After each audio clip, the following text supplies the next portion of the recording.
Surat crime બ્રાન્ચને આંતરરાજ્ય ઘરફોડ ચોરી કરતી ટોળકીને ઝડપી પાડવામાં સફળતા મળી છે।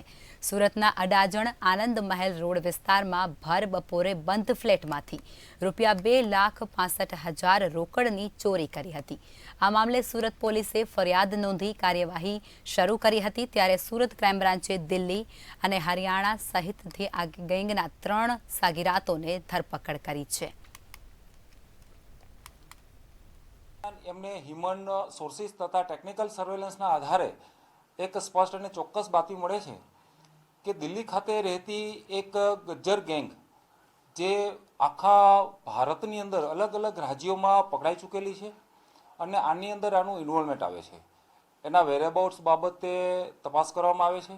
તો હાલમાં એ દિલ્હી અને રોહતક હરિયાણા ખાતે એ લોકો એના ઇનપુટ મળે છે।